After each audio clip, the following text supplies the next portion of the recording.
The night David was laid to rest, Clara stood on the porch of their quaint village home, her eyes fixed on the star-speckled sky. She felt an overwhelming emptiness inside, as if a part of her soul had been buried alongside her beloved husband. David had been the heart of their home, the driving force behind their dreams, and the very fabric of their life in the countryside.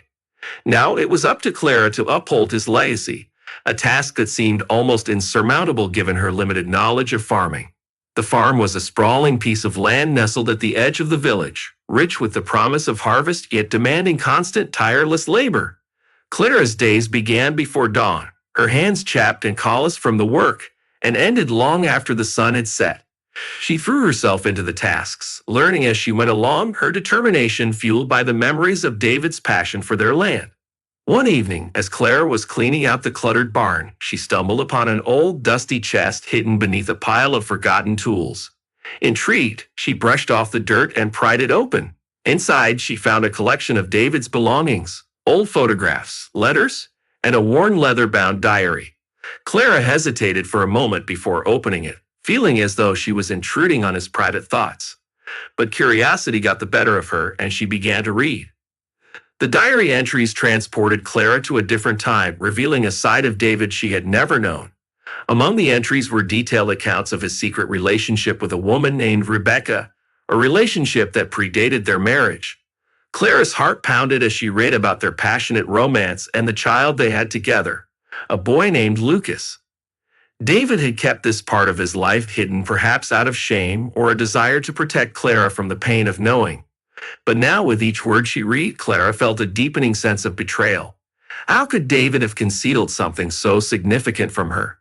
The barn seemed to close in around her, the air heavy with the weight of his secrets. Despite the shock and hurt, Clara felt an inexplicable bond with Lucas as she read more about him. David's love for the boy was evident in every line, and Clara found herself yearning to meet him. She knew that David would have wanted her to take care of Lucas, and she resolved to find him and offer her support, no matter how difficult it might be. The next morning, Clara set out to find Rebecca and Lucas. The village was small and news traveled fast. She learned that Rebecca lived on the outskirts, in a modest cottage that was in dire need of repairs. When Clara knocked on the door, Rebecca answered with a wary look, her eyes betraying a mixture of suspicion and curiosity.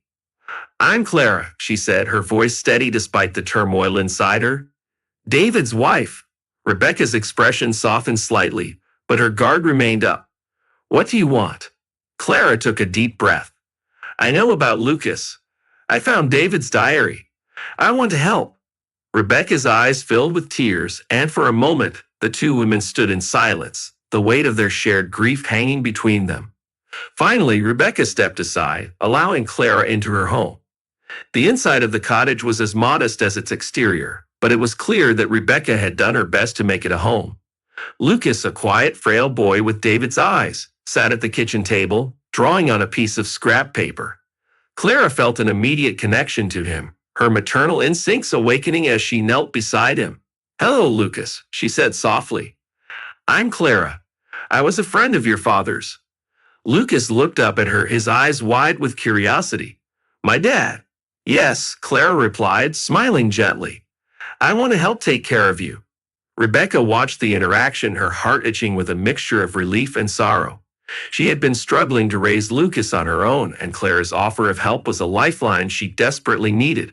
Over the next few weeks, Clara and Rebecca began to forge a tentative alliance, united by their love for Lucas and their shared grief over David's loss.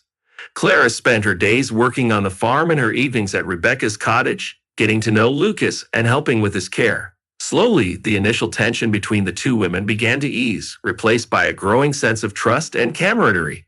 One night, as Clara was reading Lucas a bedtime story, she felt a sudden, sharp pang of longing for the family she had lost and the future she had imagined with David.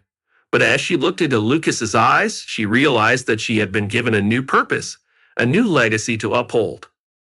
As autumn turned to winter, Clara found herself more determined than ever to honor David's memory by caring for Lucas and ensuring that their farm thrived.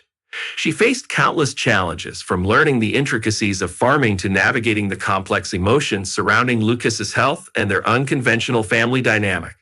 But with each obstacle, Clara grew stronger, fueled by the love she had found in the most unexpected of places. And as the first snowflakes of winter began to fall, Clara stood on the porch of her home, looking out over the land she had come to cherish. She felt a profound sense of peace, knowing that she was exactly where she was meant to be, carrying forward the legacy of love and resilience that David had left behind. The early days of winter brought a biting chill to the air, a stark contrast to the warmth Clara had begun to feel in her heart. With Lucas now part of her life, Clara faced an array of challenges that tested her resolve and strength. The farm demanded her attention, but so did Lucas's fragile health. The dual responsibilities weighed heavily on her, but Clara was determined to persevere. Lucas's health was precarious. He had a congenital heart defect that required constant monitoring and expensive medication. Clara spent sleepless nights by his bedside, her heart itching every time his breathing became labored. Despite her best efforts, the medical bills began to pile up, and Clara's savings dwindled rapidly. One particularly harsh evening, a fierce snowstorm raged outside, trapping Clara and Lucas in the cottage. As the wind howled and the windows rattled, Lucas developed a high fever. Clara's panic set in. The nearest doctor was miles away, and the roads were impassable. She did her best to keep him comfortable, using every home remedy she could think of. In the dim light of the fire, Clara prayed fervently for Lucas to pull through the night. The storm eventually subsided, and Lucas's fever broke. Clara, exhausted and emotionally drained, knew she couldn't do it alone. She needed help, and the village was her only hope. The next morning, Clara bundled Lucas up and made her way to the village square. Word of her plight had already spread, and a small crowd had gathered, their faces filled with concern. Clara's voice trembled as she addressed them, explaining Lucas's condition and her financial struggles. The villagers listened intently, their hearts moved by her courage and determination. Among the crowd was Dr. Matthews, the local physician, who had long admired Clara's resilience. He stepped forward, offering to reduce his fees and provide free checkups for Lucas. "We'll get through this together," he said, placing a reassuring hand on Clara's shoulder. The community's response was overwhelming. Farmers donated portions of their harvest, bakers supplied bread and pastries, and the local seamstress offered to make warm clothes for Lucas. A fundraiser was organized, bringing together the entire village in support of Clara and Lucas. The sense of solidarity was palpable, and Clara's heart swelled with gratitude. But not everyone was pleased with the newfound attention Clara and Lucas were receiving. In the shadows, Rebecca watched with a mixture of jealousy and regret. She had never intended to become so deeply entangled with Clara, but seeing the village rally around her stirred a sense of resentment. Rebecca had her own struggles, and part of her felt that Clara was overshadowing her own sacrifices. One evening, as Clara was preparing dinner, Rebecca knocked on the door. Her expression was unreadable, and Clara felt a pang of unease. "We need to talk," Rebecca said, stepping inside. "About Lucas?" Clara nodded, bracing herself. "What is it?" Rebecca took a deep breath, her eyes darting around the room. "Lucas is not David's biological son," she confessed. "I found out recently, and I thought you should know." Clara's world tilted on its axis. The room seemed to spin as she absorbed Rebecca's words. "What?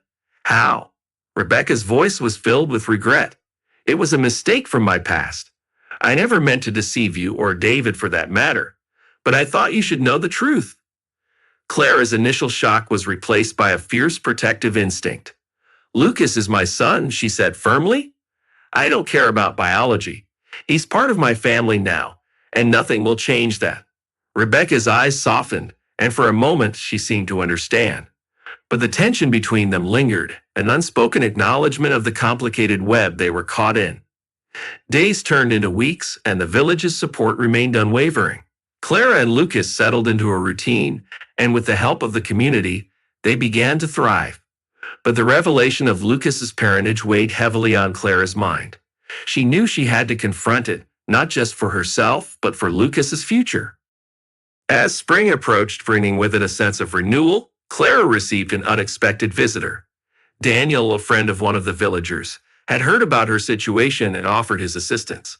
Tall and sturdy, with a kind demeanor, Daniel quickly became a fixture in their lives. He helped on the farm, repaired the cottage, and spent time with Lucas, who adored him. One afternoon, as Clara and Daniel worked side by side in the garden, he turned to her, his expression earnest. "You're an incredible woman, Clara. The way you've handled everything, it's inspiring." Clara blushed, unused to such praise. "I'm just doing what I have to, for Lucas." Daniel nodded, his eyes holding hers. "And you're doing it well. I want to help in any way I can." As the days grew warmer, Daniel's presence brought a sense of stability and calm that Clara desperately needed. Their bond deepened, and Clara found herself opening up to him, sharing her fears and hopes. Daniel listened with patience and understanding, offering support without expecting anything in return.